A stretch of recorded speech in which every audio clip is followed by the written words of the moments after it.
This week, I want to talk about something your organization probably depends on every single day. Something you may not own, something you may not control, and something that you may not have a replacement for. Electricity, cloud services, communications, technology platforms, transportation, vendors. Now, your organization may own the building, employ the people, and have a continuity plan. But your ability to operate properly depends on what happens when one of those dependencies suddenly is not available. Let's start in Northwest Indiana. Severe storms caused widespread damage across the NIPSCO electrical system. Days later, tens of thousands of customers were still waiting for electricity to be restored. Now, think about that from a perspective of a small business owner. One restaurant in Gary reported 8 days without electricity and lost approximately $19,000 in sales. 8 days. Most businesses probably have some idea of what they can do if the lights go out for an hour or two. But what happens after day one? Day two? Day 8? At some point, a power outage stops being an inconvenience and becomes a business continuity problem. And that's where leadership enters the conversation. Because the question is not simply, do we have emergency lights? No, the question becomes, how long can we actually operate without commercial power? Think about it. And then what begins failing next? Your refrigeration, your communications, your point of sale system, security, payroll, the internet, employee availability. One dependency starts exposing another. We saw another version of what problems happened this week in the technology world. GitHub experienced an outage lasting almost 8 hours. Now, for many organizations, GitHub isn't just another website. Development teams use it for code, authentication, workflows, automation, APIs, and increasingly AI-enabled development tools. And when the platform went down, organizations around the world discovered that a service they do not own had become part of their operational infrastructure. You really need to think about that very clearly, because that is an important distinction.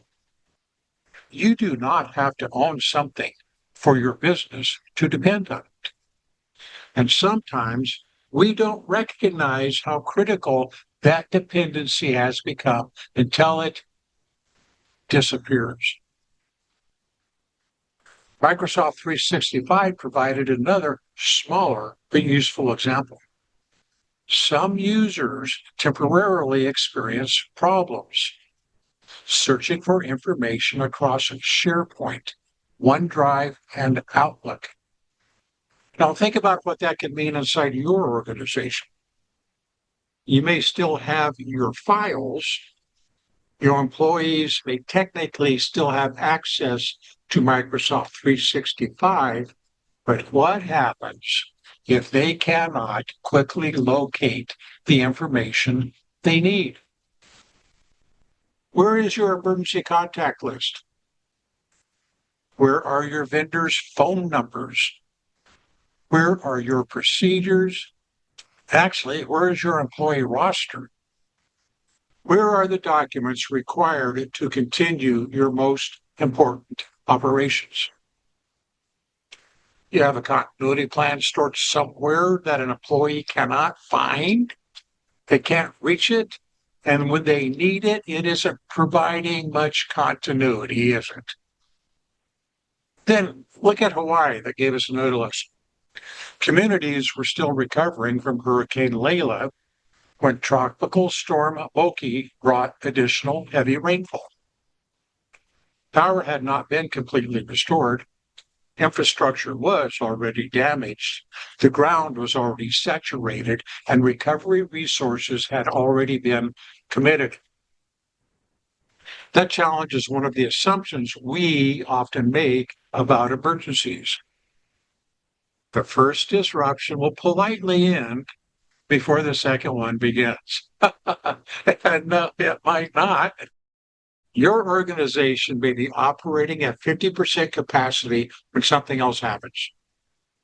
Your backup supplier may already be supporting somebody else. Your employees may still be dealing with problems at home. Your generator may have been running for several days, and your leadership team may already be exhausted. That's why I think the larger lesson from this week's stories is this. Don't just identify what can happen to your organization.